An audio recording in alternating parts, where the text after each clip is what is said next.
Item ಯಾವುದೇ ಇರಲಿ try ಮಾಡಿ ಆಚಿ ಚಿಕನ್ ಮಸಾಲಾ. ಬೆಂಗಳೂರು ಸೇರಿದಂತೆ ರಾಜ್ಯಾದ್ಯಂತ ಇಂದಿನಿಂದ ಮತದಾರರ ಪಟ್ಟಿಯ ವಿಶೇಷ ಸಮಗ್ರ ಪರಿಷ್ಕರಣೆ ಆರಂಭವಾಗಲಿದ್ದು, ಮತಗಟ್ಟೆ ಮಟ್ಟದ ಅಧಿಕಾರಿಗಳು ಮನೆ ಮನೆಗೆ ಭೇಟಿ ನೀಡಿ ಮಾಹಿತಿಯನ್ನು ಸಂಗ್ರಹಿಸಲಿದ್ದಾರೆ. ಮನೆಗೆ ಭೇಟಿ ನೀಡುವ ಅಧಿಕಾರಿಗಳು ನಿಗದಿತ ನಮೂನೆಗಳನ್ನು ನೀಡಿ ಭರ್ತಿ ಮಾಡಿಸಿಕೊಂಡು ವಾಪಸ್ ಪಡೆದುಕೊಳ್ತಾರೆ. ಹೊಸ ಹೆಸರುಗಳ ಸೇರ್ಪಡೆಯನ್ನ ಮಾಡಿ ನಿಧನರಾದವರು, ಮನೆ ಖಾಲಿ ಮಾಡಿದವರ ಹೆಸರನ್ನ ಮತಪಟ್ಟಿಯಿಂದ ಕೈಬಿಟ್ಟು ಪರಿಷ್ಕರಣೆ ಮಾಡಲಾಗುತ್ತದೆ. ಎರಡೆರಡು ಕಡೆ ಹೆಸರು ಇದ್ದಲ್ಲಿ ಒಂದು ಕಡೆ ಮಾತ್ರ ಉಳಿಸುವ ಪ್ರಕ್ರಿಯೆ ನಡೆಯುತ್ತದೆ.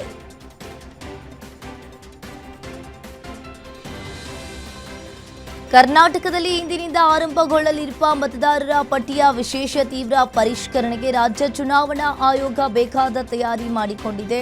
ಈ ಸಂಬಂಧ ಮುಖ್ಯ ಚುನಾವಣಾ ಅಧಿಕಾರಿ ಇಲ್ಲಿ ಅನ್ಬು ಕುಮಾರ್ ಪ್ರತಿಕ್ರಿಯಿಸಿದ್ದು, ರಾಜ್ಯದಲ್ಲಿ ಪ್ರಸ್ತುತ ಒಟ್ಟು 5.54 ಲಕ್ಷ ಮತದಾರರಿದ್ದು ಎಲ್ಲರೂ ವಿಶೇಷ ಸಮಗ್ರ ಪರಿಷ್ಕರಣೆಗೆ ಒಳಪಡಲಿದ್ದಾರೆ. ಈಗಾಗಲೇ 91.61% ಮತದಾರರು ಮ್ಯಾಪಿಂಗ್ಗೆ ಒಳಪಟ್ಟಿದ್ದಾರೆ. 46 ಲಕ್ಷ ಮ್ಯಾಪಿಂಗ್ನಿಂದ ಹೊರ ಉಳಿದಿದ್ದಾರೆ ಅಂತ ಮಾಹಿತಿಯನ್ನ ನೀಡಿದ್ರು. ಕರ್ನಾಟಕ ರಾಜಕಾರಣದಲ್ಲಿ ಈಗ ಹೊಸದೊಂದು ಆತಂಕ ಶುರುವಾಗಿದೆ, ಹೊಸದೊಂದು ಸಂಚಲನ ಶುರುವಾಗಿದೆ. ಚುನಾವಣಾ ಆಯೋಗ ಇಂದಿನಿಂದಲೇ ಇಡೀ ರಾಜ್ಯಾದ್ಯಂತ ಹಮ್ಮಿಕೊಂಡಿರೋ ಮಹಾ ಆಪರೇಷನ್ ರಾಜಕೀಯ ಪಕ್ಷಗಳ ನಿದ್ದೆಗೆಡಿಸಿದೆ. ಇನ್ನು ಈ ಎಸ್ಐಆರ್ ಆಪರೇಷನ್ ರಾಜ್ಯದಲ್ಲಿ ದೊಡ್ಡ ರಾಜಕೀಯ ಯುದ್ಧಕ್ಕೆ ನಾಂದಿ ಹಾಡಿದೆ. ಆಡಳಿತಾರೂಢ ಕಾಂಗ್ರೆಸ್ ಮತ್ತು ವಿರೋಧ ಪಕ್ಷ ಬಿಜೆಪಿ ನಡುವೆ ವೋಟ್ ಬ್ಯಾಂಕ್ ರಾಜಕಾರಣದ ಕಿಡಿ ಹೊತ್ತಿಸಿದೆ. ಎಸ್ಐಆರ್ ನೆಪದಲ್ಲಿ ವಿರೋಧ ಪಕ್ಷಗಳು ದೊಡ್ಡ ಷಡ್ಯಂತ್ರವನ್ನ ರೂಪಿಸಿವೆ ಅಂತ ಕಾಂಗ್ರೆಸ್ ಗಂಭೀರವಾಗಿ ಆರೋಪವನ್ನ ಮಾಡ್ತಾ ಇದ್ರೆ, ಸೋಲಿನ ಭಯದಿಂದ ಕಾಂಗ್ರೆಸ್ ಕತೆ ಕಟ್ತಾ ಇದೆ ಅಂತ ಬಿಜೆಪಿ ಇಲ್ಲಿ ವಾದ ಮಾಡ್ತಾ ಇದೆ.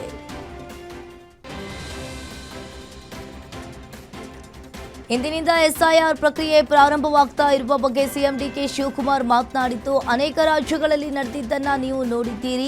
ಅಧಿಕಾರಿಗಳು ಮನೆಗೆ ಭೇಟಿ ನೀಡಿ ಮಾಹಿತಿಯನ್ನ ಪಡಿತಾರೆ. ಎಲ್ಲ ಮತದಾರರು ನಿಮ್ಮ ಮತದ ಹಕ್ಕು ಉಳಿಸಿಕೊಳ್ಳಿ, ನಿಮ್ಮ ಬದುಕಿನ ಹಕ್ಕನ್ನ ಉಳಿಸಿಕೊಳ್ಳಿ ಅಂತ ಕರೆ ನೀಡಿದ್ದಾರೆ.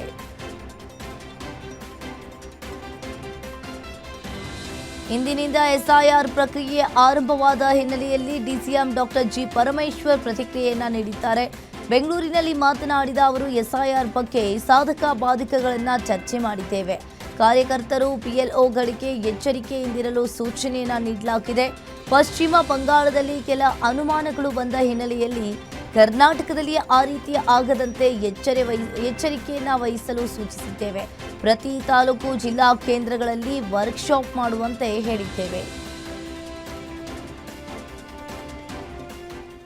ರಾಜ್ಯಾದ್ಯಂತ ಇಂದಿನಿಂದ ಮತಪಟ್ಟಿ ಪರಿಷ್ಕರಣೆ ಆರಂಭವಾಗುವ ವಿಚಾರಕ್ಕೆ ಗೃಹ ಸಚಿವ ಪ್ರಿಯಾಂಕ್ ಖರ್ಗೆ ಪ್ರತಿಕ್ರಿಯೆಯನ್ನ ನೀಡಿದ್ದಾರೆ. ಬೆಂಗಳೂರಿನಲ್ಲಿ ಮಾತನಾಡಿದ ಅವರು, ಮತಪಟ್ಟಿ ಪರಿಷ್ಕರಣೆಗೆ ಸರ್ಕಾರ ಆಕ್ಷೇಪವನ್ನ ಎತ್ತಿದೆ. ಆಕ್ಷೇಪ ಅಂಶಗಳನ್ನ ಮುಖ್ಯ ಚುನಾವಣಾ ಅಧಿಕಾರಿಗೂ ಸಲ್ಲಿಸಿದ್ದೇವೆ. ಯಾವ ಆಧಾರದಲ್ಲಿ ಜನರನ್ನ ಮತದಾರರ ಪಟ್ಟಿಯಿಂದ ಹೊರಗಿಡ್ತಾರೆ? ಸ್ಪೆಲ್ಲಿಂಗ್ ತಪ್ಪಾದ ಮಾತ್ರಕ್ಕೆ ಮತದಾರರ ಹಕ್ಕನ್ನ ಕಿತ್ತುಕೊಳ್ಳೋದಲ್ಲ. ನಮ್ಮ ಪ್ರಶ್ನೆಗಳಿಗೆ ಉತ್ತರವನ್ನ ಕೊಟ್ಟು ಎಸ್ಐಆರ್ ಅನ್ನ ಮಾಡಲಿ. ರಾಜ್ಯದಲ್ಲಿ ಈ ಬಗ್ಗೆ ಜಾಗೃತಿ ಅಭಿಯಾನವನ್ನ ಮಾಡ್ತಾ ಇದ್ದೇವೆ ಅಂತ ಹೇಳಿದ್ರು. ರಾಜ್ಯದಲ್ಲಿ ಸಚಿವ ಸಂಪುಟ ವಿಸ್ತರಣೆಯ ಕೂಗು ದಿನದಿಂದ ದಿನಕ್ಕೆ ಜೋರಾಗ್ತಾ ಇದೆ. ಸಿಎಂ ಡಿಕೆ ಶಿವಕುಮಾರ್ ನೇತೃತ್ವದಲ್ಲಿ ಈಗಾಗಲೇ ಮೊದಲ ಹಂತದ ಸಂಪುಟ ರಚನೆಯಾಗಿದ್ದು, ಇನ್ನುಳಿದಿರೋದು ಕೇವಲ 20 ಸಚಿವ ಸ್ಥಾನಗಳು ಮಾತ್ರ. ಈ 20 ಸ್ಥಾನಗಳಿಗಾಗಿ ಈಗ ಶಾಸಕರ ನಡುವೆ ತೀವ್ರ ಪೈಪೋಟಿ ಶುರುವಾಗಿದೆ. ಇನ್ನು ಸಂಪುಟ ವಿಸ್ತರಣೆ ವಿಳಂಬದ ಬಗ್ಗೆ ಮಾತನಾಡಿರೋ ಸಿಎಂ ಡಿಕೆಶಿ, ನನಗೂ ಒಂದು ದಿನವನ್ನ ಹಾಳು ಮಾಡೋಕೆ ಇಷ್ಟ ಇಲ್ಲ. ಯಾವಾಗ ಏನಾಗಬೇಕು ಅನ್ನೋದನ್ನ ಕಾಲ ನಿರ್ಧಾರ ಮಾಡುತ್ತೆ ಅಂತ ಮಾರ್ಮಿಕವಾಗಿ ಹೇಳಿದ್ದಾರೆ.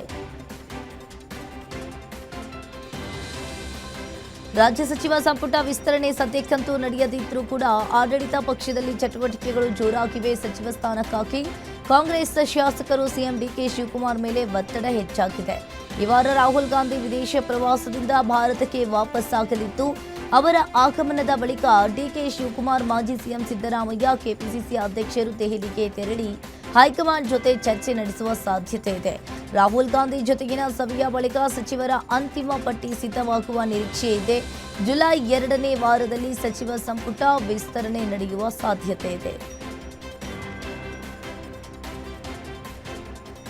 ಬಿಜೆಪಿ ರಾಜ್ಯಾಧ್ಯಕ್ಷ ಸ್ಥಾನದಿಂದ ಬಿವೈ ವಿಜೇಂದ್ರ ಅವರನ್ನ ಕೆಳಗಿಳಿಸುವ ಬಗ್ಗೆ ದೆಹಲಿ ನಾಯಕರಿಗೆ ಒತ್ತಾಯ ಮಾಡಿರುವ ಆಡಿಯೋವೊಂದು ಕೇಸರಿ ಪಾಳ್ಯದಲ್ಲಿ ತಲ್ಲಣವನ್ನ ಸೃಷ್ಟಿಸಿದೆ. ಇದು ಬಿಜೆಪಿ ನಾಯಕ ಆಗಿರುವ ಮಾಜಿ ಸಿಎಂ ಡಿವಿ ಸದಾನಂದ ಗೌಡರು ವ್ಯಕ್ತಿಯೊಬ್ಬರ ಜೊತೆ ಮಾತನಾಡಿದ್ದಾರೆ. ಆಡಿಯೋದಲ್ಲಿ ಅಕ್ಟೋಬರ್ ತಿಂಗಳವರೆಗೂ ವಿಜಯೇಂದ್ರ ಅವರನ್ನ ಮುಂದುವರಿಯಲು ಬಿಡಿ, ಬಳಿಕ ರಾಜ್ಯಾಧ್ಯಕ್ಷ ಸ್ಥಾನದಿಂದ ತೆಗೆದುಹಾಕಬೇಕೆಂದು ಸಂಭಾಷಣೆಯನ್ನ ಮಾಡಿದ್ದಾರೆ. ಇನ್ನು ನವೆಂಬರ್ ಹೊತ್ತಿಗೆ ವಿಜಯೇಂದ್ರ ಅವರನ್ನ ಕಿಕ್ಔಟ್ ಮಾಡಿ ಎಂಬುದು ಆಡಿಯೋ ಸಂಭಾಷಣೆಯಲ್ಲಿದೆ.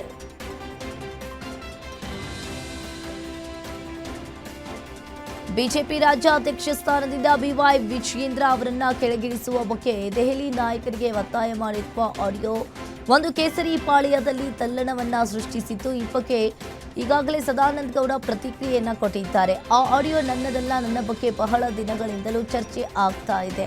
ಅಡ್ಡ ಮತದಾನ ಆದಾಗಿನಿಂದ ನನ್ನ ಬಗ್ಗೆ ಚರ್ಚೆ ಶುರುವಾಗಿದೆ. ಪಕ್ಷದ ಆಂತರಿಕ ಚರ್ಚೆಗಳು ಬಹಿರಂಗವಾಗಿ ಚರ್ಚೆ ಆಗ್ತಾ ಇವೆ. ರಾಷ್ಟ್ರೀಯ ನಾಯಕರು ಪ್ರಶ್ನೆ ಮಾಡಿದ್ರೆ ನಾನು ಉತ್ತರವನ್ನ ಕೊಡ್ತೀನಿ ಅಂತ ಹೇಳಿದ್ದಾರೆ.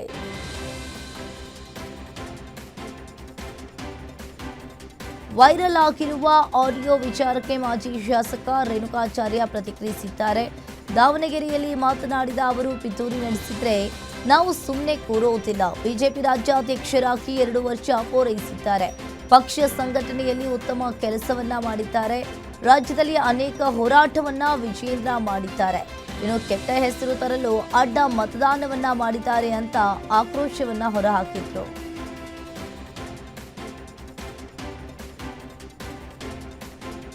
ರಾಜಧಾನಿಯ 28 ವಿಧಾನಸಭಾ ಕ್ಷೇತ್ರಗಳಿಗೆ ಒಟ್ಟು 2,000 ಕೋಟಿ ರೂಪಾಯಿ ಮೊತ್ತದ ಅನುದಾನ ಹಂಚಿಕೆ ಮಾಡಿ ಕರ್ನಾಟಕ ಸರ್ಕಾರ ಆದೇಶವನ್ನು ಹೊರಡಿಸಿದೆ.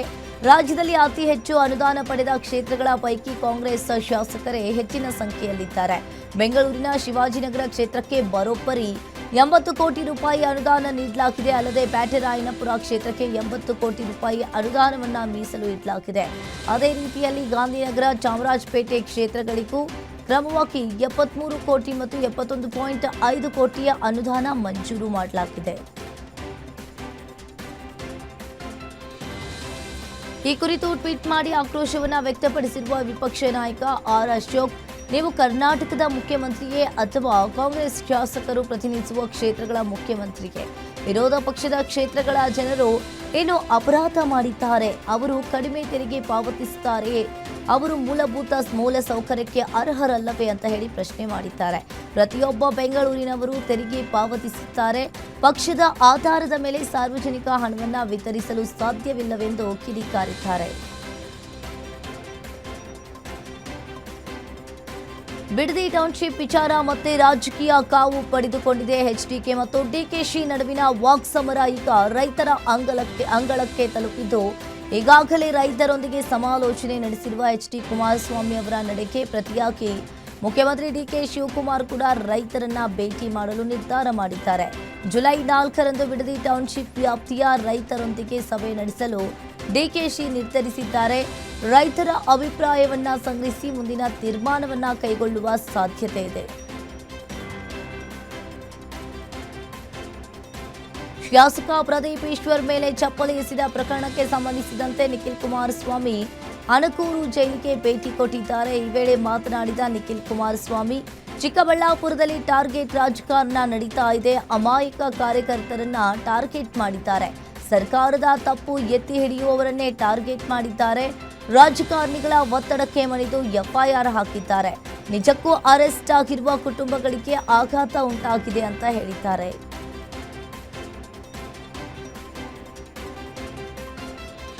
ಬೆಂಗಳೂರು ಟನಲ್ ರಸ್ತೆ ನಿರ್ಮಾಣಕ್ಕೆ ಸಂಸದ ತೇಜಸ್ವಿ ಸೂರ್ಯ ವಿರೋಧವನ್ನ ವ್ಯಕ್ತಪಡಿಸಿದ್ದಾರೆ. ಬೆಂಗಳೂರಿನಲ್ಲಿ ಮಾತನಾಡಿದ ಅವರು, 1139 ಕೋಟಿ ಹಣ ಮಣ್ಣು ಮಾಡುವುದು ಯಾರ ಹಿತಕ್ಕಾಗಿ? ಸಿಲ್ಕ್ ಬೋರ್ಡ್ ಫ್ಲೈಓವರ್ ವೈಫಲ್ಯ ಕಣ್ಣ ಮುಂದಿದ್ರೂ ಬೇಕಾ ಈ ಸುರಂಗ ಅಂತ ಹೇಳಿ ಪ್ರಶ್ನೆ ಮಾಡಿದ್ದಾರೆ. ಇನ್ನು ಕೇವಲ 2 ಕಿಲೋಮೀಟರ್ ಟನಲ್ ರಸ್ತೆಗೆ 1139 ಕೋಟಿ ಖರ್ಚು ಮಾಡೋದು ಸರಿನಾ? ಈ ಟನಲ್ ರಸ್ತೆಯಿಂದಾಗಿ ಬೆಂಗಳೂರು ಟ್ರಾಫಿಕ್ ಮುಕ್ತವಾಗುತ್ತಾ? ಇದು ಮೂಲ ಸೌಕರ್ಯಕ್ಕೆ ಇನ್ನು ಕಾಂಟ್ರಾಕ್ಟರ್ಸ್ ಜೇಬು ತುಂಬಿಸೋಕ? ಯಾರ ಹಿತಕ್ಕಾಗಿ ಜನರು ಇಷ್ಟೊಂದು ಹಣ ವೆಚ್ಚ ಮಾಡ್ತಿದ್ದಾರಾ ಅಂತ ಹೇಳಿ ಪ್ರಶ್ನೆ ಮಾಡಿದ್ದಾರೆ. ರಾಜಧಾನಿ ಬೆಂಗಳೂರಿನಲ್ಲಿ ಮಹಿಳೆಯರ ಸುರಕ್ಷತೆಯ ಬಗ್ಗೆ ಮತ್ತೊಮ್ಮೆ ಆತಂಕ ಮೂಡುವಂತಹ ಘಟನೆಯೊಂದು ನಡೆದಿದೆ. ಖ್ಯಾತ reality show Bigg Boss Kannada season 8 ಮಾಜಿ ಸ್ಪರ್ಧಿ ಹಾಗೂ ನಟಿ ದಿವ್ಯಾ ಸುರೇಶ್ ಅವರಿಗೆ ತಡರಾತ್ರಿ ರಸ್ತೆಯಲ್ಲಿ ಹೋಗುವಾಗ ಅಪರಿಚಿತ ಯುವಕನೊಬ್ಬನಿಂದ ಕಹಿ ಅನುಭವ ಎದುರಾಗಿದೆ. ನಟಿ ದಿವ್ಯಾ ಸುರೇಶ್ ಅವರು ತಮ್ಮ ಸಹೋದರಿಯೊಂದಿಗೆ ಕಾರಿನತ್ತ ನಡೆದುಕೊಂಡು ಹೋಗ್ತಾ ಇದ್ದಾಗ ಅಪರಿಚಿತ ಯುವಕನೊಬ್ಬ ಇವರನ್ನ ಹಿಂಬಾಲಿಸಿಕೊಂಡು ಬಂದಿದ್ದಾನೆ. ಅಷ್ಟೇ ಅಲ್ಲದೆ ಅವರಿಬ್ಬರ ಬಳಿ ಅತ್ಯಂತ ಅಸಭ್ಯವಾಗಿ ವರ್ತಿಸಿ ವಿಕೃತ ಚೇಷ್ಟೆ ತೋರಿದ್ದಾನೆ ಅಂತ ಆರೋಪಿಸಲಾಗಿದೆ.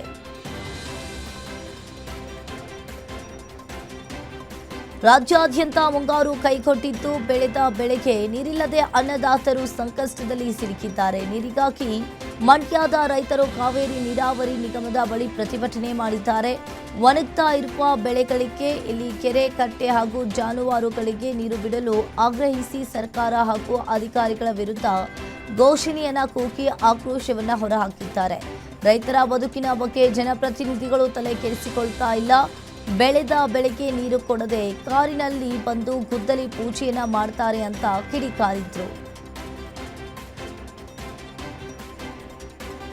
ಕುಡಿಯುವ ನೀರಿನ ಹೆಸರಿನಲ್ಲಿ ಕರ್ನಾಟಕ ಸರ್ಕಾರ ತಮಿಳುನಾಡಿಗೆ ಕದ್ದು ಮುಚ್ಚಿ ನೀರು ಹರಿಸ್ತಾ ಇದೆ ಎಂಬ ಆರೋಪಗಳು ಕೇಳಿಬಂದಿದ್ದು, ರೈತರು ಹಾಗೂ ಕನ್ನಡ ಪರ ಸಂಘಟನೆಗಳು ತೀವ್ರ ಆಕ್ರೋಶವನ್ನ ವ್ಯಕ್ತಪಡಿಸಿವೆ.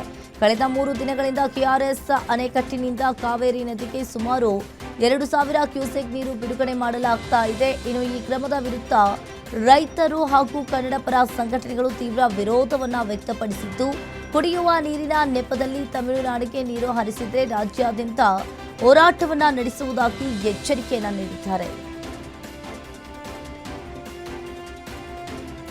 ರಾಜ್ಯಾದ್ಯಂತ ಮುಂಗಾರು ಮಳೆ ಕೈಕೊಟ್ಟ ಹಿನ್ನೆಲೆಯಲ್ಲಿ ಮಳೆಗಾಗಿ ಕಲಬುರಗಿ ಜನರು ದೇವರ ಮೊರೆ ಹೋಗಿದ್ದಾರೆ. ರಾಚೋಟಿ ವೀರಭದ್ರೇಶ್ವರ ದೇವಸ್ಥಾನದಲ್ಲಿ ವಿಶೇಷ ರುದ್ರಾಭಿಷೇಕ ಮಾಡಿಸಿದ್ದಾರೆ. ಜಿಲ್ಲಾ ವೀರಶೈವ ಜಂಗಮ ಅರ್ಚಕರ ಸಂಘದಿಂದ ರುದ್ರಾಭಿಷೇಕ ಮಾಡಿಸಿದ್ರೆ, ಇನ್ನು ರಾಜ್ಯಾದ್ಯಂತ ಒಳ್ಳೆಯ ಮಳೆ ಬೆಳೆಯಾಗಲಿ ಅಂತ ಹೇಳಿ ದೇವರ ಮೊರೆ ಹೋಗಿದ್ದಾರೆ. ಮುಂಗಾರು ಕೈಕೊಟ್ಟ ಹಿನ್ನೆಲೆಯಲ್ಲಿ ಬಾಗಲಕೋಟೆ ಜಿಲ್ಲೆ ಜನರಲ್ಲಿ ಬರದ ಆತಂಕ ಹೆಚ್ಚಾಗಿದೆ. ಮಳೆಗಾಗಿ ಗುರ್ಜಿ ಹೊತ್ತು ಮೆರವಣಿಗೆ ಮಾಡಿ ಪೂಜೆ ಮೊರೆ ಹೋಗಿದ್ದಾರೆ. ಹುನಗುಂದ ನಗರದಲ್ಲಿ ಗುರ್ಜಿ ಪೂಜೆ ಮಾಡುವ ಮೂಲಕ ಮಹಿಳೆಯರು ಮಳೆಗಾಗಿ ಪ್ರಾರ್ಥನೆ ಮಾಡಿದ್ದಾರೆ. ಗುರ್ಜಿ ಗುರ್ಜಿ ಎಲ್ಲಾಡಿ ಬಂದೆ, ಹಳ್ಳ ಕೊಳ್ಳ ತೇಲಾಡಿ ಬಂದೆ ಅಂತ ಜಾನಪದ ಹಾಡಿನೊಂದಿಗೆ ಮನೆ ಮನೆಗೆ ತೆರಳಿ ಗುರ್ಜಿಗೆ ಪೂಜೆ ಸಲ್ಲಿಸಿದ್ದಾರೆ. ರಾಜ್ಯದಲ್ಲಿ ಮುಂಗಾರು ಮಳೆ ಕೈಕೊಟ್ಟ ಹಿನ್ನೆಲೆಯಲ್ಲಿ ಯಾದಗಿರಿ ಜಿಲ್ಲೆಯ ವಡಗೇರ ಪಟ್ಟಣದ ಅನ್ನದಾತರು ತೀವ್ರ ಸಂಕಷ್ಟಕ್ಕೆ ಸಿಲುಕಿದ್ರು. ಮಳೆ ಕೊರತೆಯಿಂದಾಗಿ ಹೊಲದಲ್ಲಿದ್ದ ಬೆಳೆಗಳು ಒಣಗಲು ಆರಂಭಿಸಿದ್ವು. ವಿಶೇಷ ಪೂಜೆ ಮತ್ತು ಭಜನೆ ಸಮೃದ್ಧಿಯಾಗಿ ಮಳೆ ಬರಲಿ, ಬೆಳೆಗಳು ಚೆನ್ನಾಗಿ ಬೆಳೆಯಲಿ ಅಂತ ಪರವ ಪೂಜೆ ನೆರವೇರಿಸಿದ್ರು.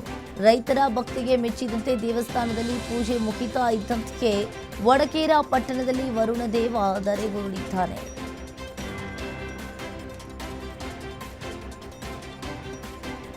ಪೇಡಾನಗರಿ ಧಾರವಾಡದಲ್ಲಿ ವರುಣನ ಆಗಮನವಾಗಿದ್ದು, ಬೆಳಿಗ್ಗೆಯಿಂದ ನಿರಂತರವಾಗಿ ಮಳೆ ಸುರಿತಾ ಇದೆ. ಮಳೆಗಾಗಿ ಕಾದು ಕುಳಿತಿದ್ದ ರೈತರ ಮುಖದಲ್ಲಿ ಖುಷಿ ತಂದಿದೆ. ಇನ್ನು ಮಳೆ ಇಲ್ಲದೆ ಒಣಗ್ತಾ ಇದ್ದ ಬೆಳೆಗಳಿಗೆ ಜೀವ ಕಳೆದಂತಾಗಿದೆ.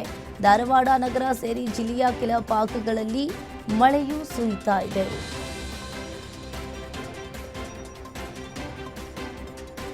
ಕುಂದಾನಗರಿ ಬೆಳಗಾವಿಯಲ್ಲಿ ನಿನ್ನೆಯಿಂದ ಮಳೆ ಆರಂಭವಾಗಿದೆ. ಜಿಟಿ ಮಳೆಯಿಂದ ಜನ ಸಾಮಾನ್ಯರ ಜೀವನ ಅಸ್ತವ್ಯಸ್ತವಾಗಿದ್ದು, ವಿದ್ಯಾರ್ಥಿಗಳು ಶಾಲಾ ಕಾಲೇಜುಗಳಿಗೆ ಛತ್ರಿ ಹಿಡಿದು ಹೋಗುವಂತಾಗಿದೆ. ಇನ್ನು ಜಿಲ್ಲೆಯಾದ್ಯಂತ ಯೆಲ್ಲೋ ಅಲರ್ಟ್ ಘೋಷಣೆಯಾಗಿದೆ. 1 ತಿಂಗಳು ತಡವಾಗಿ ಬಂದಿರೋ ಮಳೆಯಿಂದ ಜಿಲ್ಲೆಯಾದ್ಯಂತ ಮೋಡ ಕವಿದ ವಾತಾವರಣ ಸೃಷ್ಟಿಯಾಗಿದೆ. ಕರ್ನಾಟಕದಲ್ಲಿ ಬಹುತೇಕ ಕಡೆ ಮಳೆ ಇಲ್ಲದೆ ಬರಗಾಲದ ಛಾಯೆ ಆವರಿಸಿದೆ. ಆದರೆ ಇತ್ತ ಉತ್ತರ ಕನ್ನಡ ಜಿಲ್ಲೆಯಲ್ಲಿ ಮಾತ್ರ ಮಳೆ ಅಬ್ಬರಿಸ್ತಾ ಇದೆ. ಧಾರಾಕಾರ ಮಳೆಗೆ ಕೆಲ ಅವಾಂತರಗಳು ಸಂಭವಿಸಿದೆ. ರಸ್ತೆಗಳೆಲ್ಲ ಹಳ್ಳದಂತಾಗಿದ್ದು, ಪುರಾಣ ಪ್ರಸಿದ್ಧ ಗೋಕರ್ಣದ ಮಹಾಬಲೇಶ್ವರನ ಗರ್ಭಗುಡಿಗೆ ನೀರು ನುಗ್ಗಿದೆ. ಮಳೆ ಮುಂದುವರಿಯುವ ಮುನ್ಸೂಚನೆ ಹಿನ್ನೆಲೆಯಲ್ಲಿ ನದಿ ದಡ ಹಾಗೂ ಕಡಲ ತೀರಕ್ಕೆ ಹೋಗದಂತೆ ಮುನ್ನೆಚ್ಚರಿಕೆ ವಹಿಸುವಂತೆ ಡಿಸಿ ಲಕ್ಷ್ಮೀಪ್ರಿಯಾ ಮನವಿಯನ್ನ ಮಾಡಿದ್ದು, ಜಿಲ್ಲೆಯಲ್ಲಿ ಜುಲೈ 2ರವರೆಗೆ ಆರೆಂಜ್ ಅಲರ್ಟ್ ಅನ್ನು ಘೋಷಿಸಲಾಗಿದೆ. ರಾಜ್ಯಾದ್ಯಂತ ಮುಂದಿನ 7 ದಿನಗಳ ಕಾಲ ಭಾರೀ ಮಳೆಯಾಗಲಿದೆ ಅಂತ ಭಾರತೀಯ ಹವಾಮಾನ ಇಲಾಖೆ ಮುನ್ಸೂಚನೆಯನ್ನ ನೀಡಿದೆ. ರಾಜ್ಯಾದ್ಯಂತ ಅಲ್ಲಲ್ಲಿ ಗುಡುಗು ಸಿಡಿಲು ಮತ್ತು ಜೋರಾದ ಗಾಳಿಯೊಂದಿಗೆ ಹಗುರದಿಂದ ಸಾಧಾರಣ ಮಳೆಯಾಗಲಿದ್ದು ಹಲವು ಜಿಲ್ಲೆಗಳಲ್ಲಿ ಭಾರೀ ಮಳೆಯಾಗುವ ಸಾಧ್ಯತೆ ಇದೆ. ನಾಳೆಯಿಂದ ರಾಜ್ಯದ ಕೆಲವು ಸ್ಥಳಗಳಲ್ಲಿ ಮಳೆಯ ತೀವ್ರತೆ ಮತ್ತಷ್ಟು ಹೆಚ್ಚಾಗಲಿದೆ ಅಂತ ಹೇಳಿದೆ.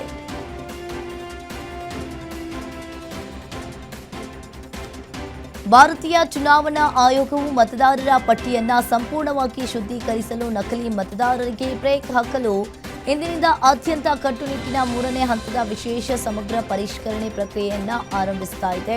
ಕರ್ನಾಟಕ ಸೇರಿದಂತೆ ದೇಶದ 16 ರಾಜ್ಯಗಳು ಹಾಗೂ 3 ಕೇಂದ್ರಾಡಳಿತ ಪ್ರದೇಶಗಳಲ್ಲಿ ಬೃಹತ್ ಕಾರ್ಯಾಚರಣೆ ನಡೆಯಲಿದೆ. ಮತದಾರರ ಪಟ್ಟಿಯ ನೈಜತೆಯನ್ನ ಪರಿಶೀಲಿಸಲು ಬೂತ್ ಮಟ್ಟದ ಅಧಿಕಾರಿಗಳು ನಿಮ್ಮ ಮನೆಗೆ ಭೇಟಿ ನೀಡಿ ಸಮೀಕ್ಷೆಯನ್ನ ನಡೆಸಲಿದ್ದಾರೆ.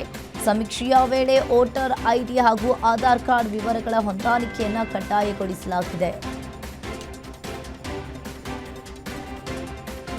ಭಾರತ ಮತ್ತು ಸೆಷೆಲ್ಸ್ ದೇಶಗಳ ನಡುವಿನ ಶತಮಾನಗಳ ಹಳೆಯ ಸಾಂಸ್ಕೃತಿಕ, ಆಧ್ಯಾತ್ಮಿಕ ಮತ್ತು ರಾಜತಾಂತ್ರಿಕ ಬಾಂಧವ್ಯಕ್ಕೆ ಹೊಸ ಮೈಲಿಗಲ್ಲು ಸಿಕ್ಕಿದೆ. ಸೆಷೆಲ್ಸ್ಗೆ ಪ್ರಧಾನಮಂತ್ರಿ ನರೇಂದ್ರ ಮೋದಿ ಅವರು ಭೇಟಿ ನೀಡಿದ್ದು ರಾಜಧಾನಿ ವಿಕ್ಟೋರಿಯಾದಲ್ಲಿರುವ ಪೀಸ್ ಪಾರ್ಕ್ನಲ್ಲಿ ಮಹಾತ್ಮ ಗಾಂಧೀಜಿ ಅವರಿಗೆ ಶ್ರದ್ಧಾಂಜಲಿ ಗೌರವ ಸಲ್ಲಿಸಿದ್ರು. ತದನಂತರ ಅಲ್ಲಿನ ಪ್ರಸಿದ್ಧ ಮತ್ತು ಐತಿಹಾಸಿಕ ಅರಮುಲಿಗು ನವಶಕ್ತಿ ವಿನಾಯಕರ್ ಹಿಂದೂ ದೇವಸ್ಥಾನಕ್ಕೆ ಭೇಟಿ ನೀಡಿ ವಿಶೇಷವಾಗಿ ಪ್ರಾರ್ಥನೆಯನ್ನ ಸಲ್ಲಿಸಿದ್ರು.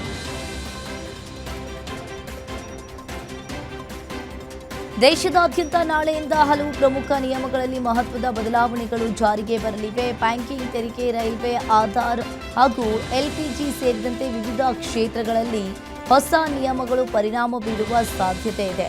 ಎಲ್ಪಿಜಿ ಸಬ್ಸಿಡಿ ಪಡಿತಾ ಇರುವ ಗ್ರಾಹಕರಿಗೆ ಇನ್ನು ಮುಂದೆ ಈ ಕೆವೈಸಿ ಕಡ್ಡಾಯವಾಗಲಿದೆ. ಈ ಕೆವೈಸಿ ಪೂರ್ಣಗೊಳಿಸದಿದ್ದರೆ ಸಬ್ಸಿಡಿ ಸಹಿತ ಗ್ಯಾಸ್ ಸೌಲಭ್ಯ ಸಿಗೋದಿಲ್ಲ ಅಂತ ಸೂಚಿಸಲಾಗಿದೆ.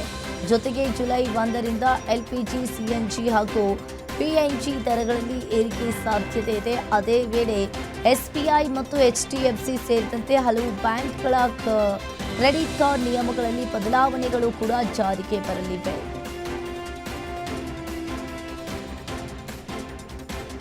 ಅಯೋಧ್ಯೆಯ ರಾಮ ಮಂದಿರಕ್ಕೆ ಭಕ್ತರು ನೀಡಿದ ದೇಣಿಗೆಯನ್ನ ಕೋಟ್ಯಾಂತರ ರೂಪಾಯಿ ಲೂಟಿ ಮಾಡಿದ ಪ್ರಕರಣದ ತನಿಖೆ ಚುರುಕುಗೊಂಡಿದ್ದು, ಉತ್ತರ ಪ್ರದೇಶ ಪೊಲೀಸರು ಈಗ ಆರೋಪಿಗಳ ಆಸ್ತಿ ಮುಟ್ಟುಗೋಲು ಹಾಕಿಕೊಳ್ಳುವ ಪ್ರಕ್ರಿಯೆ ನಡೆಸ್ತಾ ಇದ್ದಾರೆ.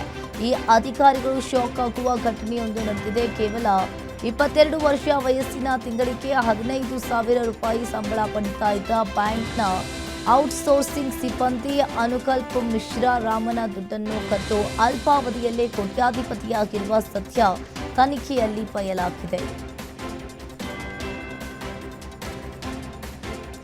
ಅಯೋಧ್ಯೆಯ ರಾಮ ಮಂದಿರದ ದೇಣಿಗೆ ಕಳ್ಳತನದ ಆರೋಪದ ಪ್ರಕರಣವು ಈಗ ಹೊಸ ತಿರುವು ಪಡೆದುಕೊಂಡಿದೆ. ಮಂದಿರದ ದೇಣಿಗೆಯ ದುರುಪಯೋಗಕ್ಕೆ ಸಂಬಂಧಿಸಿದಂತೆ ಬಂಧಿತರಾಗಿರುವ 8 ಮಂದಿ ಆರೋಪಿಗಳ ಪರವಾಗಿ ತಮ್ಮ ಸಂಘದ ಯಾವುದೇ ಸದಸ್ಯರು ವಕಾಲತ್ತು ವಹಿಸುವುದಿಲ್ಲ ಅಂತ ಅಯೋಧ್ಯೆಯ ಫೈಜಾಬಾದ್ ಬಾರ್ ಅಸೋಸಿಯೇಷನ್ ನಿರ್ಣಯ ಕೈಗೊಂಡಿದೆ. ಅಷ್ಟೇ ಅಲ್ಲದೆ ಈ ನಿರ್ಣಯವನ್ನ ಉಲ್ಲಂಘಿಸಿ ಆರೋಪಿಗಳ ಪರ ವಾದಿಸಲು ನ್ಯಾಯಾಲಯಕ್ಕೆ ಹಾಜರಾಗುವ ವಕೀಲರಿಗೆ 5 ಲಕ್ಷ ರೂಪಾಯಿ ದಂಡ ವಿಧಿಸಲಾಗುವುದು ಅಂತ ಅಸೋಸಿಯೇಷನ್ ಎಚ್ಚರಿಕೆಯನ್ನು ವಹಿಸಿದೆ.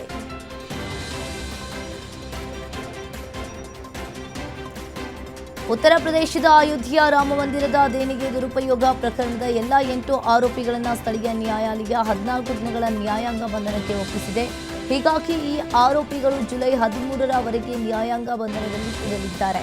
3 ದಿನಗಳ ಪೊಲೀಸ್ ಕಸ್ಟಡಿ ಅವಧಿ ಮುಕ್ತಾಯಗೊಂಡ ಹಿನ್ನೆಲೆಯಲ್ಲಿ ಇನ್ನು 8 ಜನ ಆರೋಪಿಗಳನ್ನು ನ್ಯಾಯಾಲಯದ ಮುಂದೆ ಹಾಜರುಪಡಿಸಲಾಯಿತು. ಇದೇ ವೇಳೆ ಅಯೋಧ್ಯೆ ನ್ಯಾಯಾಲಯವು ಅವರಿಗೆ 14 ದಿನಗಳ ನ್ಯಾಯಾಂಗ ಬಂಧನವನ್ನು ವಿಧಿಸಿದೆ.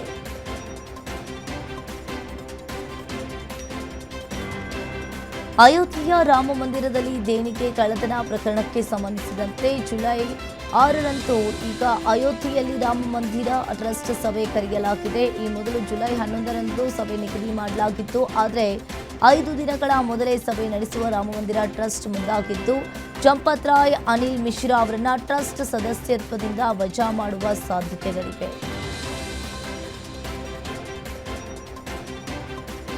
ರಾಜ್ಯಸಭೆಗೆ ಪುನರಾಯ್ಕೆಯಾದ ನಂತರ ಕಾಂಗ್ರೆಸ್ ಅಧ್ಯಕ್ಷ ಮಲ್ಲಿಕಾರ್ಜುನ್ ಖರ್ಗೆ ಅವರಿಗೆ ಮತ್ತೊಂದು ಜವಾಬ್ದಾರಿಯನ್ನ ನೀಡಲಾಗಿದೆ. ರಾಜ್ಯಸಭೆಯ ವಿರೋಧ ಪಕ್ಷದ ನಾಯಕರನ್ನಾಗಿ ನೇಮಕ ಮಾಡಲಾಗಿದೆ. ಖರ್ಗೆ ಜೂನ್ 25ರವರೆಗೆ ರಾಜ್ಯಸಭೆಯ ಸದಸ್ಯರಾಗಿದ್ದರು. ಅವರ ಪುನರ್ ಆಯ್ಕೆಯ ನಂತರ ಮೇಲ್ಮನೆಯ ಅಧ್ಯಕ್ಷ ಸಿಪಿ ರಾಧಾಕೃಷ್ಣನ್ ಜೂನ್ 26ರಿಂದ ಜಾರಿಗೆ ಬರುವಂತೆ ವಿರೋಧ ಪಕ್ಷದ ನಾಯಕ ಅಂತ ಮಾನ್ಯತೆಯನ್ನ ನೀಡಿದ್ರು. ದೇಶದಾದ್ಯಂತ ತೀವ್ರ ಸಂಚಲನವನ್ನ ಮೂಡಿಸಿರುವ ಮಹಾರಾಷ್ಟ್ರದ ಉದ್ಯಮಿ ಕೇತನ್ ಅಗರ್ವಾಲ್ ಹತ್ಯೆ ಪ್ರಕರಣಕ್ಕೆ ಸಂಬಂಧಿಸಿದಂತೆ ಸ್ಥಳೀಯ ನ್ಯಾಯಾಲಯವು ಆದೇಶವೊಂದನ್ನು ಹೊರಡಿಸಿದೆ. ಪ್ರಮುಖ ಆರೋಪಿಗಳಾದ ಸಿಯಾ ಗೋಯಲ್ ಚೇತನ್ನನ್ನ ಜುಲೈ 3ರವರೆಗೆ ಪೊಲೀಸ್ ಕಸ್ಟಡಿಗೆ ಒಪ್ಪಿಸಿ ಆದೇಶವನ್ನ ನೀಡಿದೆ. ಈ ಪ್ರಕರಣದ ಹೆಚ್ಚಿನ ವಿಚಾರಣೆ, ಕೊಲೆಗೆ ಬಳಕೆಯಾದ ಆಯುಧಗಳು, ಇತರ ಸಾಕ್ಷ್ಯಗಳನ್ನು ಸಂಗ್ರಹಿಸಲು ಆರೋಪಿಗಳನ್ನು ತಮ್ಮ ವಶಕ್ಕೆ ನೀಡಬೇಕು ಅಂತ ತನಿಖಾ ಅಧಿಕಾರಿಗಳು ಕೋರ್ಟ್ಗೆ ಮನವಿಯನ್ನ ಮಾಡಿದ್ರು. ಪೊಲೀಸರ ವಾದವನ್ನು ಆಲಿಸಿದ ನ್ಯಾಯಾಧೀಶರು ಜುಲೈ 3ರವರೆಗೆ ಆರೋಪಿಗಳನ್ನು ಪೊಲೀಸ್ ವಿಚಾರಣೆಗೆ ಒಪ್ಪಿಸಿದ್ದಾರೆ.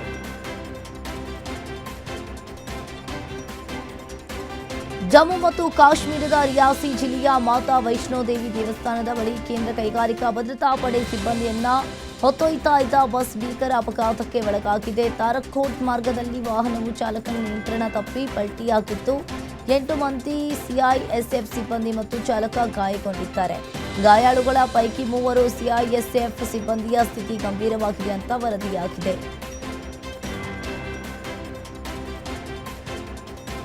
ಅರುಣಾಚಲ ಪ್ರದೇಶದ ಲೋವರ್ ಸಿಯಾಂಗ್ ಜಿಲ್ಲೆಯ ಸಿಜಿ ಪ್ರದೇಶದಲ್ಲಿ ಭಾರೀ ಮಳೆಯಿಂದ ಸಂಭವಿಸಿದ ಭೀಕರ ಭೂಕುಸಿತದಲ್ಲಿ ಬೈಕ್ ಸವಾರನೊಬ್ಬ ಮಣ್ಣು ಬಂಡೆ ಹಾಗೂ ಅವಶೇಷಗಳೊಂದಿಗೆ ಗುಡ್ಡದ ಇಳಿಜಾರಿನತ್ತ ಕೊಚ್ಚಿ ಹೋದರೂ ಪವಾಡ ಸದೃಶ್ಯವಾಗಿ ಯಾವುದೇ ಗಂಭೀರ ಗಾಯಗಳಿಲ್ಲದೆ ಬದುಕುಳಿದ ಘಟನೆ ನಡೆದಿದೆ. ಈ ದೃಶ್ಯ ಸೋಷಿಯಲ್ ಮೀಡಿಯಾದಲ್ಲಿ ವೈರಲ್ ಆಗಿದ್ದು ಭಾರೀ ಚರ್ಚೆಗೆ ಕಾರಣವಾಗಿದೆ.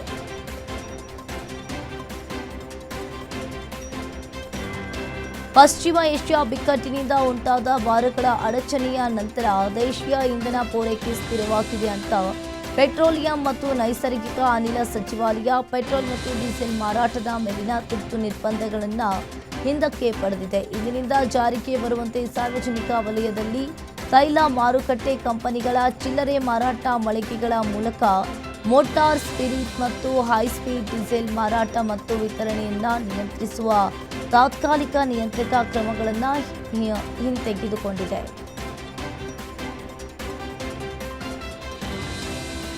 ಇರಾನ್ನ ಅತ್ಯುನ್ನತ ಧಾರ್ಮಿಕ ನಾಯಕ ಅಯತುಲ್ಲಾ ಅಲಿ ಖಮೇನಿ ಅವರ ನಿಧನದ ಹಿನ್ನೆಲೆಯಲ್ಲಿ ಅವರ ಅಂತ್ಯಕ್ರಿಯೆಯಲ್ಲಿ ಭಾರತ ಸರ್ಕಾರದ ಪರವಾಗಿ ಅಧಿಕೃತವಾಗಿ ಭಾಗವಹಿಸಲು ಉನ್ನತ ಮಟ್ಟದ ನಿಯೋಗ ಇರಾನ್ಗೆ ತೆರಳುತ್ತಾ ಇದೆ. ಬಿಹಾರದ ರಾಜ್ಯಪಾಲರಾದ ಸೈಯದ್ ಅಟಾ ಹಸ್ನೈನ್ ಮತ್ತು ಕೇಂದ್ರ ವಿದೇಶಾಂಗ ಜವಳಿ ಖಾತೆಯ ರಾಜ್ಯ ಸಚಿವರಾದ ಪವಿತ್ರ ಮಾರ್ಗರಿಟಾ ಅವರು ಭಾರತವನ್ನು ಪ್ರತಿನಿಧಿಸಲಿದ್ದಾರೆ ಅಂತ ವಿದೇಶಾಂಗ ವ್ಯವಹಾರಗಳ ಸಚಿವಾಲಯ ತಿಳಿಸಿದೆ.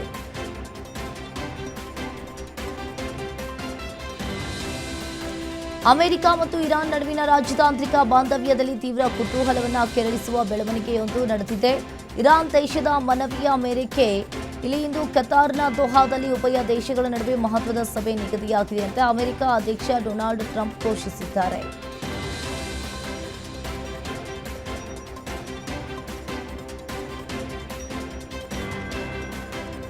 ಉತ್ತರ ಜರ್ಮನಿಯ ಸ್ಟೇಟ್ ಪಟ್ಟಣದಲ್ಲಿ ನಡೆದ ಭೀಕರ ಗುಂಡಿನ ದಾಳಿಯಲ್ಲಿ 5 ಜನರು ಸಾವನ್ನಪ್ಪಿದ್ದಾರೆ. ಈ ಘಟನೆಗೆ ಸಂಬಂಧಿಸಿದಂತೆ 2 ಶಂಕಿತರನ್ನ ಬಂಧಿಸಲಾಗಿದೆ. ಆದರೆ ಅಧಿಕಾರಿಗಳು ಇದುವರೆಗೂ ಮೃತರ ಗುರುತನ್ನ ಬಹಿರಂಗಪಡಿಸಿಲ್ಲ ಅಥವಾ ಗುಂಡಿನ ದಾಳಿಯ ಬಗ್ಗೆ ಹೆಚ್ಚಿನ ವಿವರಗಳನ್ನು ಬಹಿರಂಗಪಡಿಸಿಲ್ಲ. ಸ್ಟೇಟ್ ನಗರದ ಯುವ ಕಲ್ಯಾಣ ಕೇಂದ್ರದ ಬಳಿ ಈ ಘಟನೆ ನಡೆದಿದ್ದು, ಗುಂಡಿನ ಸದ್ದು ಕೇಳಿದ ತಕ್ಷಣ ಪೊಲೀಸರು ಅಲ್ಲಿ ಭಾರೀ ಭದ್ರತಾ ಕಾರ್ಯಾಚರಣೆಯನ್ನ ಕೈಗೊಂಡಿದ್ದಾರೆ. ಪಾಕಿಸ್ತಾನ ಮತ್ತು ಅಫ್ಘಾನಿಸ್ತಾನ ಗಡಿ ಪ್ರದೇಶದಲ್ಲಿ ಹಿಂಸಾಚಾರ ಭುಗಿಲೆದ್ದಿದ್ದು, ಭದ್ರತಾ ಪಡೆಗಳು ನಡೆಸಿದ ಭೀಕರ ಭೂ ಕಾರ್ಯಾಚರಣೆಯಲ್ಲಿ ಮಕ್ಕಳು, ವೃದ್ಧರು ಸೇರಿದಂತೆ 35ಕ್ಕೂ ಹೆಚ್ಚು ನಾಗರಿಕರು ದಾರುಣವಾಗಿ ಸಾವನ್ನಪ್ಪಿದ್ದಾರೆ. ಇಲ್ಲಿ ಈ ಘಟನೆಯಿಂದ ಇಸ್ಲಾಮಾಬಾದ್ ಮತ್ತು ಕಾಬೂಲ್ ನಡುವಿನ ರಾಜತಾಂತ್ರಿಕ ಹಾಗೂ ಗಡಿ ಉದ್ವಿಗ್ನತೆ ಅತ್ಯಂತ ಗಂಭೀರ ಹಂತಕ್ಕೆ ತಲುಪಿದೆ. ಇತ್ತೀಚಿನ ಐರ್ಲೆಂಡ್ ವಿರುದ್ಧದ ಟಿ20 ಸರಣಿ ಸೋಲಿನಿಂದ ಭಾರತ ತಂಡ ಟೀಕೆಗೆ ಗುರಿಯಾಗಿತ್ತು. ಆದರೆ ಐಸಿಸಿ ವಿಶ್ವ ಟೆಸ್ಟ್ ಚಾಂಪಿಯನ್ಶಿಪ್ 2025-27ರ ಅಂಕಪಟ್ಟಿಯಲ್ಲಿ ಮಹತ್ವದ ಬದಲಾವಣೆಯು ಭಾರತಕ್ಕೆ ಸಮಾಧಾನ ತಂದಿದೆ. ಶ್ರೀಲಂಕಾ ವೆಸ್ಟ್ ಇಂಡೀಸ್ ವಿರುದ್ಧ ಹೀನಾಯವಾಗಿ ಸೋತ ಕಾರಣ ಭಾರತ ಅಂಕಪಟ್ಟಿಯಲ್ಲಿ 5ನೇ ಸ್ಥಾನಕ್ಕೆ ಜಿಗಿದಿದೆ. ಇದು ತಂಡಕ್ಕೆ ಸ್ವಲ್ಪ ಮಟ್ಟಿನ ಸಕಾರಾತ್ಮಕ ಸುದ್ದಿಯಾಗಿದೆ. ಗೌತಮ್ ಗಂಭೀರ್ ಅವರು ಭಾರತ ತಂಡದ ಮುಖ್ಯ ಕೋಚ್ ಆಗಿ ಕಾರ್ಯನಿರ್ವಹಿಸಲು ಆರಂಭಿಸಿದಾಗಿನಿಂದ ತಂಡವು ಹಲವಾರು ಕೆಟ್ಟ ಫಲಿತಾಂಶವನ್ನು ಕಂಡಿದೆ. ಕಂಡಿದೆ. ಈಗಾಗಲೇ ಐರ್ಲೆಂಡ್ ವಿರುದ್ಧದ 0-2 ಸರಣಿ ವೈಟ್ ವಾಶ್ ಬಳಿಕ ಸಾಮಾಜಿಕ ಮಾಧ್ಯಮಗಳು ಗಂಭೀರ್ ಅವರನ್ನ ವಜಾಗೊಳಿಸುವಂತೆ ಒತ್ತಾಯಿಸ್ತಾ ಇವೆ. ಇದರ ಬೆನ್ನಲ್ಲೇ ಐಸ್ಲ್ಯಾಂಡ್ ಕ್ರಿಕೆಟ್ ಕೂಡ ಈ ಚರ್ಚೆಯಲ್ಲಿ ಸೇರಿಕೊಂಡಿದ್ದು 44 ವರ್ಷದ ಗಂಭೀರ್ ಅವರನ್ನ ಟ್ರೋಲ್ ಮಾಡ್ತಾ ಇದೆ.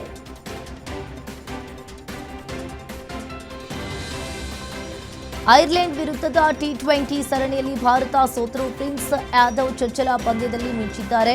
3 ವಿಕೆಟ್ ಪಡೆದು ಗಮನವನ್ನ ಸೆಳೆದ ಪ್ರಿನ್ಸ್ ತಾವು ಎದುರಿಸಿದ ಮೊದಲ ಎಸೆತದಲ್ಲೇ ಸಿಕ್ಸರ್ ಸಿಡಿಸಿ ಇತಿಹಾಸವನ್ನ ನಿರ್ಮಿಸಿದ್ರು. ಇಲ್ಲಿ T20 ವೃತ್ತಿ ಜೀವನದ ಮೊದಲ ಎಸೆತಕ್ಕೆ ಸಿಕ್ಸರ್ ಬಾರಿಸಿದ ಮೊದಲ ಭಾರತೀಯ ಬೌಲರ್ ಎಂಬ ಹೆಗ್ಗಳಿಕೆಗೆ ಪಾತ್ರರಾದರು. ಇಂಗ್ಲೆಂಡ್ನ ಟೆಸ್ಟ್ ನಾಯಕ ಮತ್ತು ಶ್ರೇಷ್ಠ ಆಲ್ರೌಂಡರ್ಗಳಲ್ಲಿ ಒಬ್ಬರಾದ ಬೆನ್ ಸ್ಟೋಕ್ಸ್ ಅವರ ಅಂತಾರಾಷ್ಟ್ರೀಯ ವೃತ್ತಿ ಜೀವನ ಸೋಲಿನ ಪಂದ್ಯದ ಮೂಲಕ ಅಂತ್ಯವಾಯಿತು. ಜೂನ್ 29ರಂದು ಟ್ರೆಂಟ್ ಬ್ರಿಡ್ಜ್ನಲ್ಲಿ ಅಂತ್ಯವಾದ 3ನೇ ಮತ್ತು ನಿರ್ಣಾಯಕ ಟೆಸ್ಟ್ ಪಂದ್ಯದಲ್ಲಿ ನ್ಯೂಜಿಲೆಂಡ್ ಇಂಗ್ಲೆಂಡ್ ಅನ್ನು 160 ರನ್ಗಳ ಬೃಹತ್ ಅಂತರದಿಂದ ಸೋಲಿಸಿತು. ಈ ಗೆಲುವಿನೊಂದಿಗೆ ಕಿವೀಸ್ 3 ಪಂದ್ಯಗಳ ಟೆಸ್ಟ್ ಸರಣಿಯನ್ನ 2-1 ಅಂತರದಲ್ಲಿ ಗೆದ್ದುಕೊಂಡಿತು. ಇನ್ನು ವೆನಿಜುವೆಲಾದಲ್ಲಿ ತುರ್ತು ರಕ್ಷಣಾ ಮತ್ತು ಮಾನವೀಯ ಪರಿಹಾರ ಪ್ರಯತ್ನಗಳನ್ನು ಬೆಂಬಲಿಸಲು ಬ್ರೆಜಿಲ್ನ ಫುಟ್ಬಾಲ್ ತಾರೆ ನೇಮರ್ $2 ಲಕ್ಷ ದೇಣಿಗೆ ನೀಡಿದ್ದಾರೆ. ತುರ್ತು ಪರಿಸ್ಥಿತಿಯಿಂದ ಪೀಡಿತ ಜನರಿಗೆ ಆಹಾರ, ಕುಡಿಯುವ ನೀರು, ವೈದ್ಯಕೀಯ ಸರಬರಾಜು ಮತ್ತು ತಾತ್ಕಾಲಿಕ ಆಶ್ರಯಗಳ ಪೂರೈಕೆ ಸೇರಿದಂತೆ ತಕ್ಷಣದ ಸಹಾಯವನ್ನು ಒದಗಿಸಲು ಈ ಹಣವನ್ನು ಬಳಸಲಾಗುವುದು ಅಂತ ತಿಳಿಸಿದೆ.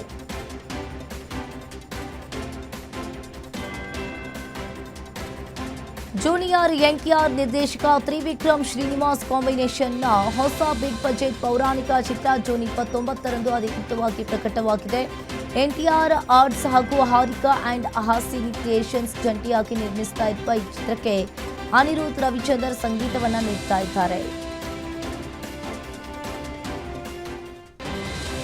ಸಾಲು ಸಾಲು ಬ್ಲಾಕ್ ಬಸ್ಟರ್ ಸಿನಿಮಾಗಳನ್ನ ನೀಡ್ತಾ ಇರುವ ಪ್ರತಿಷ್ಠಿತ ಹೊಂಬಾಳೆ ಫಿಲ್ಮ್ಸ್ ಸಂಸ್ಥೆ ತನ್ನ ಮುಂದಿನ ಮಹತ್ವಾಕಾಂಕ್ಷೆಯ ಪ್ಯಾನ್ ಇಂಡಿಯಾ ಚಿತ್ರವನ್ನು ಅಧಿಕೃತವಾಗಿ ಘೋಷಿಸಿದೆ.